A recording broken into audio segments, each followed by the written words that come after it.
Can Rebbe hear me? Joey? Hi, Rebbe. Hey, Joey, where are you? Hi there, Joe. I'm on the road. You're driving? I'm driving. Well, I'm about to drive.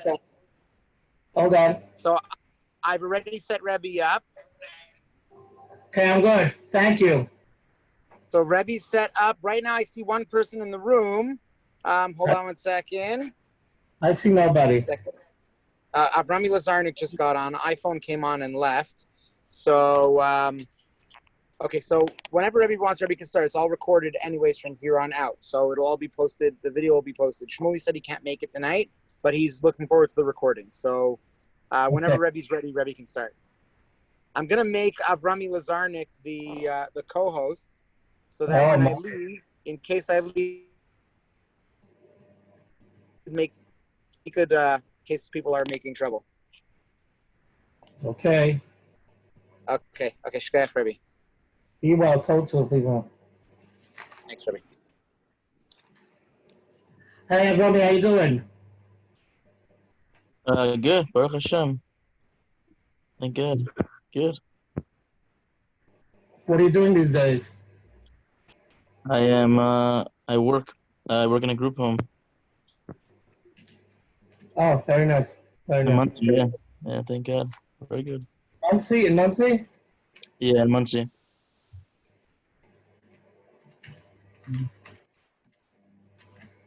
Okay.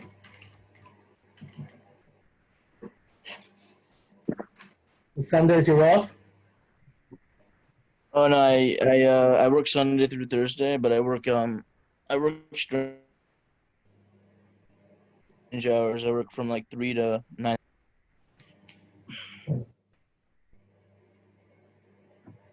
Yeah.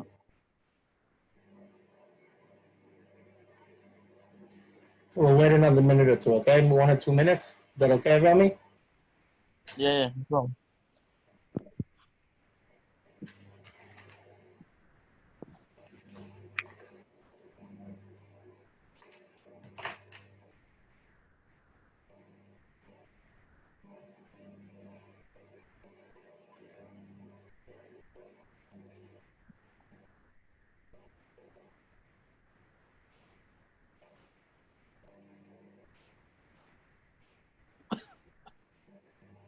You listen to some other Shia Mosa, Rami? Yeah, I just listened to the Mosh like a little while ago, a couple of months ago actually. Yeah. Nice, good. Yeah. Getting into the Elul spirit. There you go. There's only way. Yeah. What's with Uman this year? I don't know. I'm kind of curious about that myself. Curious if it's gonna be as packed as usual, or I don't know. I think some of it has to do with Ukraine. They have to make a decision. Yeah. Yeah.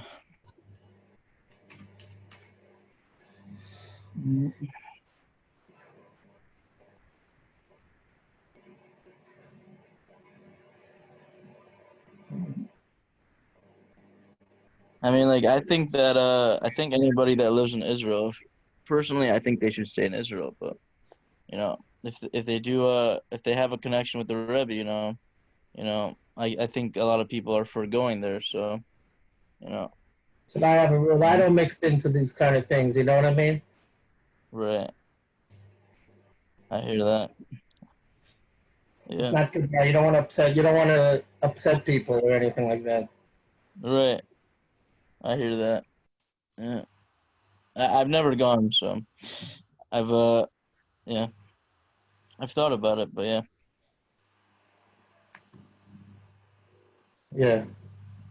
Okay, so we'll stop now. I'll say if you. I wanted to. I thought today maybe I'll tell a few stories. Um, there are some yard sites last week, this coming week. So I thought maybe we'll discuss some of the people. I think they're very important people.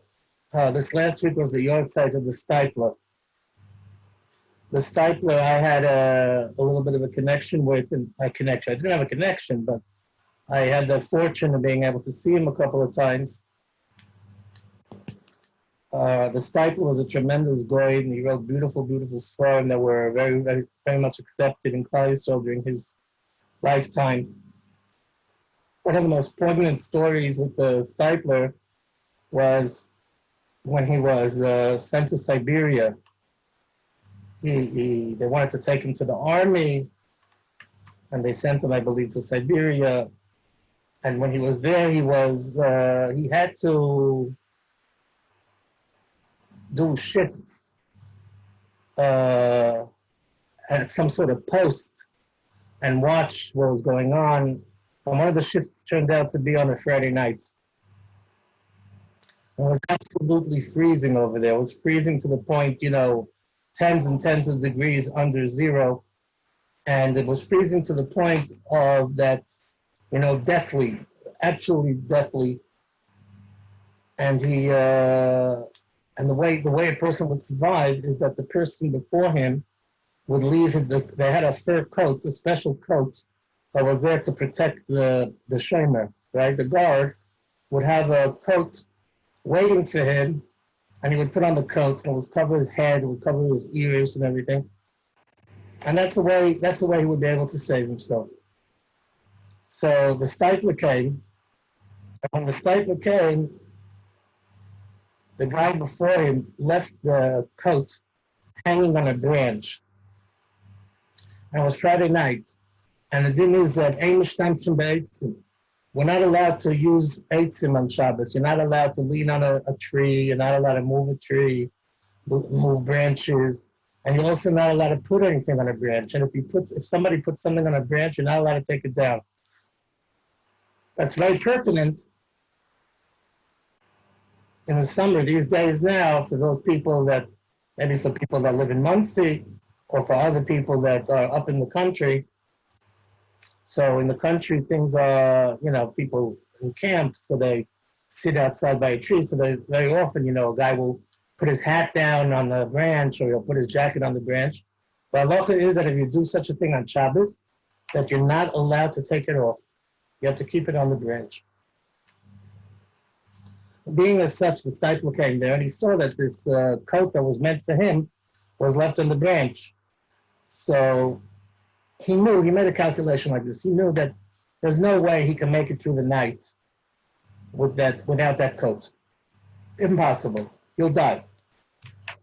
But he made a calculation. Listen, I can't make it through the night, but I can make it for another 5 minutes. 5 minutes I can make it. So he didn't take the coat. And then 5 minutes later, he made another calculation. Listen, I can't make it through the night, but I can make it for another 5 minutes. And that's the way he went through the night. He went through the night without the coat. And he made it through the night, but they claim that he became hard of hearing from that experience. In the end of the time, he married the Chazinish's sister. So the Chazinish said about him, he may be hard of hearing, but all of Klal Yisrael is going to be hearing about him. So that was. Now today I saw a story about the Stipler that was the same exact thing, very interesting. The same type of. He used the same exact rationale. One time when he was he had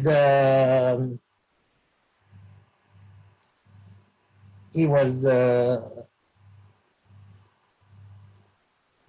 he had been taken, for the army, and he didn't have over there kosher food, and he insisted on not eating the food that wasn't kosher. And there was a Pesach that used to bring him kosher food. So there was one Wednesday that the guy didn't bring him the kosher food, so he didn't eat that day. And on Thursday also, the guy didn't come till Thursday night. So the stipler didn't eat for 2 days. So then the stipler said to himself, he says, well, listen, it says very, very big things about a person that fasts 3 days in succession. How often do you get a chance to fast 3 days in succession? I've already fasted 2 days. So let me try fasting 3 days. 3 days is considered, it says in Svar Navigation, it's considered as if you fasted 84 days. So he said, okay. So he tried till the next morning. He started feeling really, really sick. And he felt he couldn't make it. And then he made a calculation. Okay, listen, I can make it for 5 more minutes. For 5 minutes, I can make it. So I'll fast another 5 minutes. I can't make it through the day, but 5 minutes I can make it. And that's the way he went through the entire day. And he ended up fasting three days. It's very interesting that when I take groups in the last 2 years, when we go to Poland, in Auschwitz, they redid the Bunker 27. Bunker 27 is the bunker that is given over for the Jewish people. In other words, for the martyrdom of the Jewish people. Auschwitz is not only about the Jews, the way it's presented anyway. Hey, Aaron, how are you? It's not only good. Hi. It's not only about the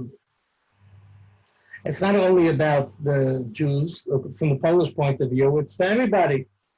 So over there in the section that deals with the Jews, in the last part of the section, when you finish going through the whole thing, they have on TV different pieces of survivors that are telling about their experience, whatever it may be. So one of the men, survivors, he says the following story. He claims that he described how he went on the death march. I don't know if you guys know what the death march is. The death march is when the people in Auschwitz, they saw that the Russians were coming and they were going to be liberated. But meanwhile, the Nazis sent them some on this tremendous march. They should go nowhere. It was in the middle of the winter.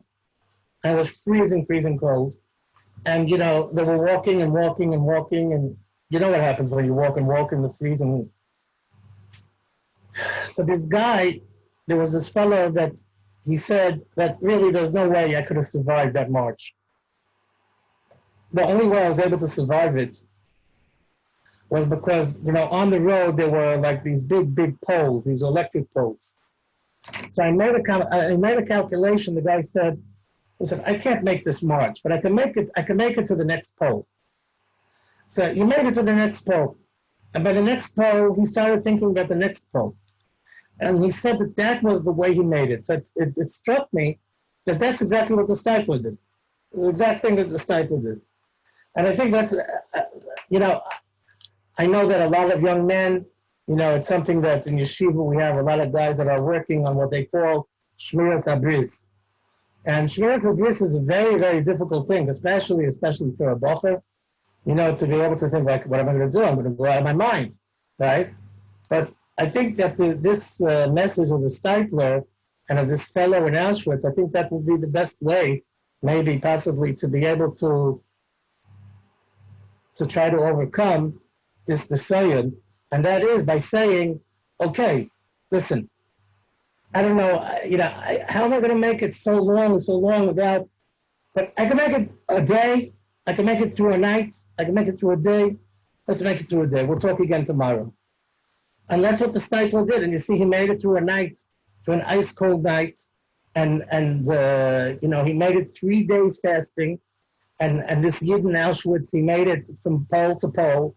So that's something I think that also when we have difficult taivas, desires that it's difficult for us to overcome, I think that's a way to be able to use that strategy, the stipler, to be able to overcome.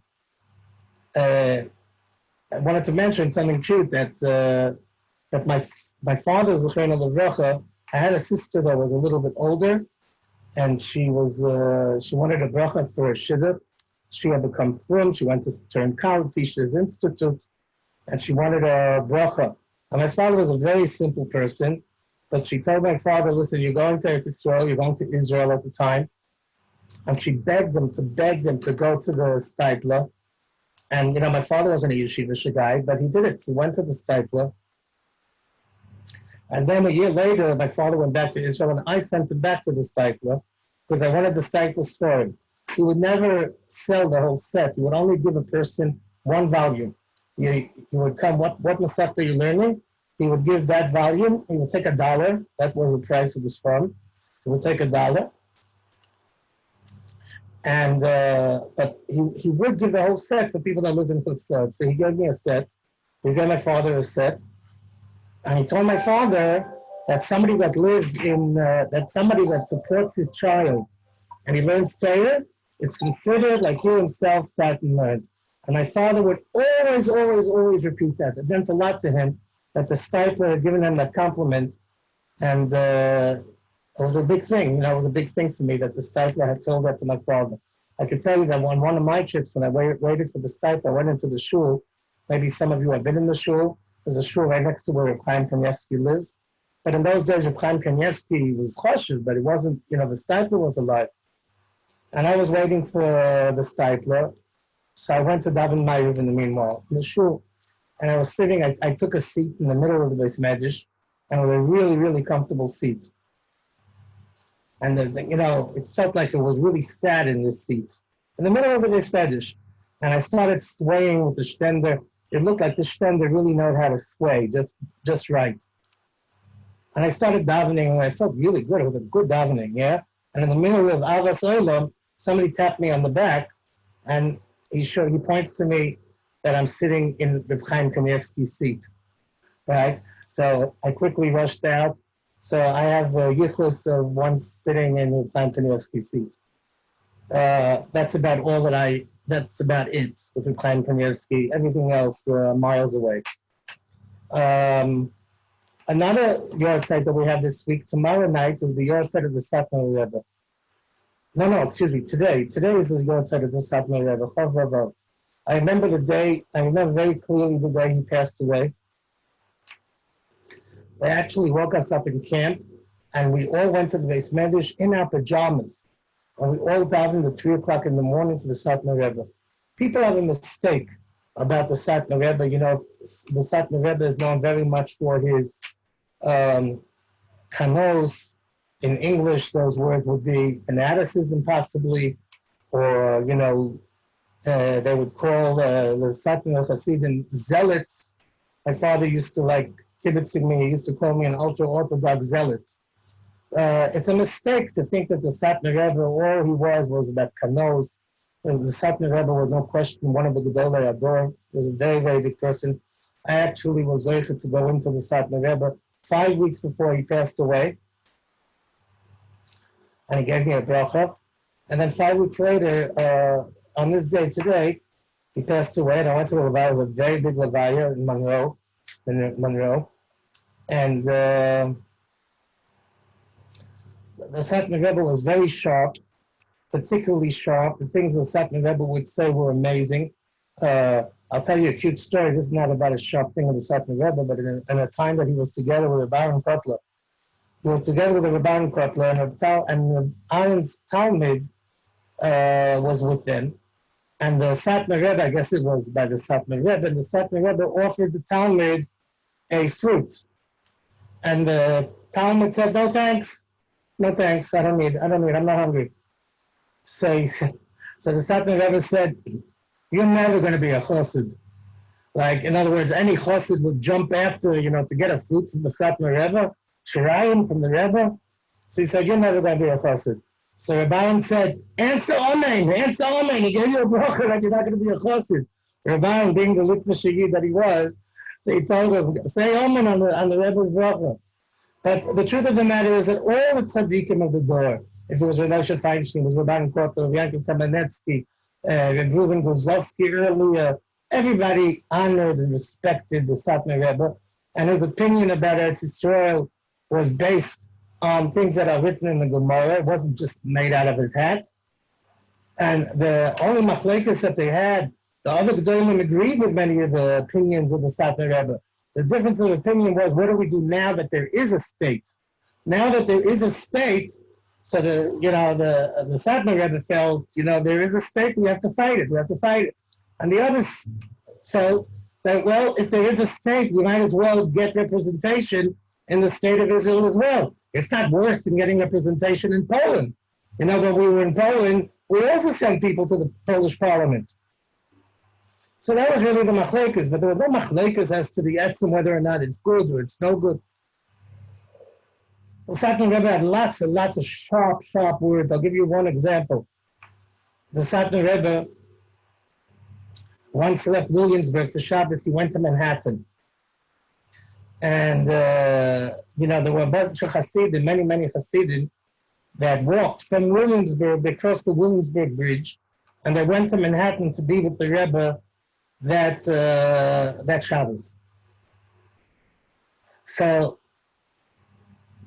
the Hasidim told the Rebbe, the Hasidim were talking amongst themselves, and they said that it says that they were talking about that they had come very far to see the Rebbe. So the Satmar Rebbe walks in and he said, what are you guys talking about? So he said, we're talking about the fact that it says in Sforim that if you go to see a Rebbe, a big tzaddik, then all the concrete and all the, let's say, if there's let's say, iron or whatever there may be on the roads, they're going to take those roads that you walked on a distance to go to be with the Rebbe, and they're going to put that on the scale with your mitzvahs after 120. In other words, so could you imagine? They're going to take all the iron and all the cement and all the material that makes up the Williamsburg Bridge, and they're going to put it on the scale with our mitzvahs. It's a wonderful thing. That's what they told the Rebbe, because we came to see a tzaddik. So he says, it's true, you're right. The Williamsburg Bridge is very, very heavy, and it could definitely help you at your mitzvahs. He said, one bad look, in other words, because you walked, and you walked a long distance, and you took a look at something that you weren't allowed to look at, you don't know how much that weighs. The Williamsburg Bridge weighs a lot, but you don't know how much one bad look, looking at one thing that you shouldn't be looking at, that could weigh down the Williamsburg Bridge. So he was very sharp, time and time again. I wanted a couple of moments to discuss my Rebbe, Zechreinu Levracha, whose website is tomorrow night. That's Rav Pam. You all heard of the tzaddik Rav Pam. Rav Pam was such a special person. I can't even tell you. Whoever is interested, I could send you a link later on if you have my email. I think you get my email from Jerry.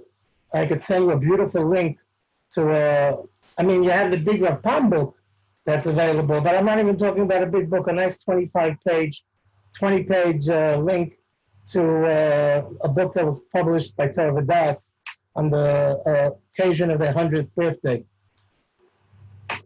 So Rav Pam Zechreinu Levracha was my Rebbe for many, many years. He was really a person that, he was really a Masifta Rebbe, a Rebbe in Masifta high school, but he just became very, very, very popular. And his simplicity and his tzidkus, his righteousness, they used to call him the second Chavetz Chaim, the little Chavetz Chaim, and he just captured worlds with his righteousness. I'll tell you a couple of stories with him that were just so amazing. He was a person that he was the Rosh Hashiva, but he would never ever sit in the Mizrach. He would never sit in the front of the Beis Medrash. He would sit in the middle of the Beis Medrash, like everybody else. The only time he would sit in the front seat was when it came Rosh Hashanah Yom Kippur, and the Gabba said that on Rosh Hashanah Yom Kippur, I give out the seats. You're sitting in the front. But the rest of the year, he sat in the back, and he wore a regular suit, and he wore a regular snap-down brim hat. And he was very precious. I have to tell you, I ate a couple of times in his house. Many times I ate in his house. I once said to the Rebbetzin, wow, Rebbetzin, the kugel is delicious. So she said, oh, well, the kugel, you have to tell that to Rabbi Palm, because Rabbi Palm made the kugel, right? He used to make the kugel for Shabbos. When I came later on, he was already the Godel Ador, he was in his 80s. So they gave me a piece of kugel. So I said, do I still have to thank the Palm? So she said, no, now I already make the kugel. But in those days, in his 60s, he was still making the kugel. And so one incident, which I thought was amazing, was there was a Yid. You know how yeshivas becomes the haven, like the hangout for people that are not, the homeless? Very often in the yeshiva, every yeshiva, I think, has one or two homeless people that they find a place to. I think every homeless guy wants to be the first homeless guy that's in this particular yeshiva. Because, what are they going to do to a homeless guy in a yeshiva? They're not going to throw him out. So he has free board. He finds a bench to sleep on. He gets what to eat. So, I remember through all the yeshivas that I ever went to, there were always homeless people hanging around. So this Torah was no different. And there was a guy over there that it seemed had gone to yeshiva together with Rapam early on. And Rapam used to bring him every Friday. He would bring him a basket of fruit. But he should have for Shabbos something special, aside from the food that he got in the yeshiva. But he should have a basket of fruit. And this guy used to sleep in the back, on the back bench. So I recall coming in on a Shabbos morning. Davening was 8:30. I must have come 20 past 8. And I come in the back, and I see that this guy is sleeping on the back bench in the shul. And next to where he was sleeping, the whole floor was wet. Now, if the entire floor was wet, we all can use our imagination next to an old man, a 70-year-old man maybe. We could use our imaginations to think what it was wet with. So people came into the Besmedish and everybody was standing around and gawking and looking. Oh, what are we going to do over here? Are we allowed to daven over here? Is it okay to daven? Maybe you're not allowed to daven. Right? Rav Tam Zechariah Levacha then walked inside. He came, he saw that there was a commotion. He took one look. He went to the back. He took paper towels and he bent down and he cleaned it up. And everybody was standing there. They were so bushed out. You know what I mean? That the Rosh Hashiva himself was the one that took care of the problem. He cleaned up the mess. So that was something that stuck out very, very much in my memory. Another story that I had with him personally was that he used to tape all his shiurim. And he once came to me, he wanted a particular shiur. He had said a eulogy, a hesped on a Gedalia Shor. And he wanted to have a copy of it. He heard that I had a copy. I had one of the only 2 copies. So he wanted it. So this was a couple of days before Rosh Hashanah. And he took from me the tape.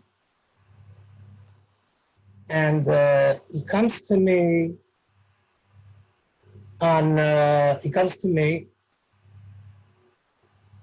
the morning of Erev Rosh Hashanah. Erev Rosh Hashanah, he comes to me and he says to me before davening on Erev Rosh Hashanah is 5 o'clock. So he says to me, I have to speak to you after davening. So he says to me, I can't believe this happened. I don't believe it.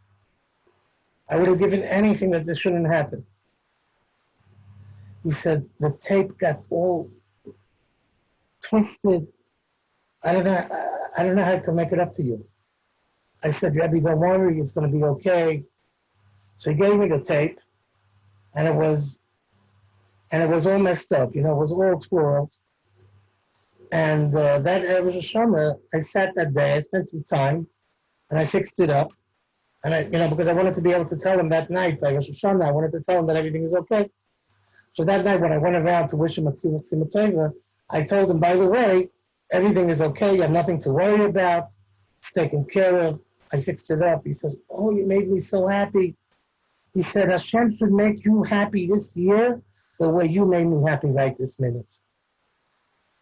Then I gave him back the tape saying Gedalia. And by Mincha, he comes back to me, he says, this time I'm not touching it. I left it in the tape recorder, it's stuck, I don't want to deal with it. I'm afraid. So I went to his house, and I took it out carefully. And then he gave me a present, 2 tapes of his, 2 shiurim of his, as a kos hatoiv for, for the tzad nefesh that he had given me. So these are tzaddikim that I was fortunate enough to be able to see, and to me it's close. I mean, I feel bad for today's generation that they don't have the opportunity to see such tzaddikim. Maybe next week when we begin, I'll tell another a little more of a discussion about Rapam. But for now, I think we'll stop. And the schools of these tzaddikim should be watch over us.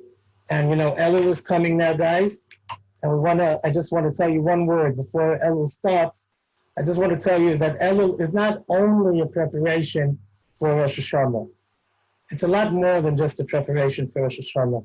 Elul is Elul for itself. Elul are very, very special days. Elul are the days that Moshe Rabbeinu was in Har Sinai, and it's an Eis Ratzon. The entire Elul is an Eis Ratzon. It's a time that we are dear to HaKadosh Baruch Hu. It's a time that we are close to HaKadosh Baruch Hu. Ani l'doidi v'doidi li. The Pasuk says, Aroya b'Shoishanim. Shoshana has 13, every rose has 13 petals. 13 petals is connected to 13 midas harachamim. Because on Chodesh Elul, that's the time that the Yud Gimel midas when his Gala were revealed. So make the most of Chodesh Elul. Right? Klal Yisrael needs a big, big Yeshua nowadays, more so than every other year. We always need a big Yeshua, but this year even more so. It's not so simple, and not in Eretz Yisrael, not in Chutz La'aretz. We have to hope that HaKadosh Baruch Hu will redeem us from all our tzores in Yetz Hashem. There's so many sick people, there's so many satzereta people. So Chodesh Elul is a time we want to get close to HaKadosh Baruch Hu and go that extra step. Bezrat Hashem. We'll talk about that more in Yetz Hashem next week. Thank you very much, everybody. All the very, very best. All to.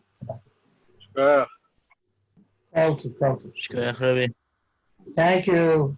Call to everybody.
מה?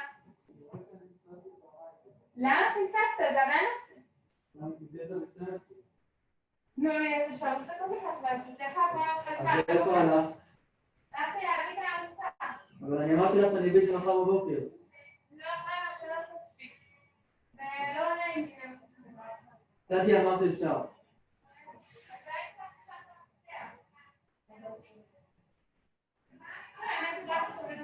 מה? אני שאלת, בסדר, אז בלי לחץ, כי תססתי כבר מיילי. אז אני מעלה את העבודה.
הצופים שלנו שטרם יצא את הקטע מתוך התחום ומיד נדבר על המחאה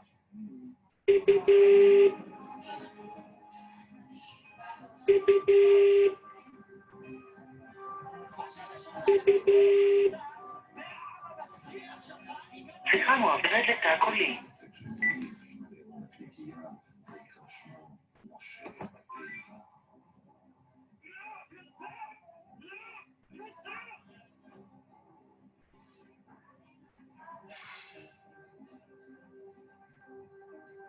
לא נעשה מקפצה. אנחנו לא נעשה כלום, נעמיד אנרכיה על זה.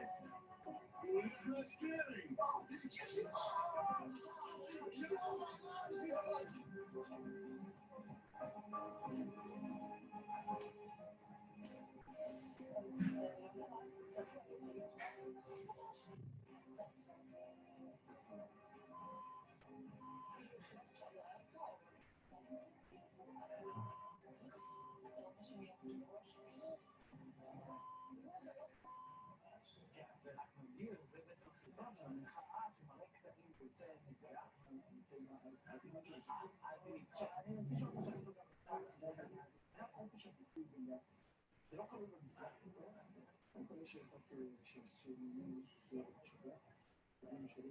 שנים תקן סוסקי ב-97 נכנסה לשלוש נכנסה בגין גדול באסלאם, אבל פחותים מזה אני משלח לפני שבועיים עבדי אבל נתקע באותו ערוץ תאגיד מסחרי תאגיד ציבורי ואמר באיזה פותח פרק הרעיון הערבים כלי אדם והיה כמה נגמר גדולה בתוך 20 שעות מתקולה להתנצל פה מדובר, די מי שראיתם כאמור מתחילים הדיון זה הולך למצריף, אנחנו מדברים שכמה וכמה עונות מכירים את התחומים, אני אגב לא יודע זה בגדולים מוקדים, וכי האחרונה אנחנו יכולים להציף את זה ברשת ולמעשה, כמובן שחברו בגדולה מנהל לבחירת ישראל אולי צריך פה קצת בגלל החשבון הזה, אם כן נכון ולא נכון להגיד את הדברים אגב, נכנס לרמת אימור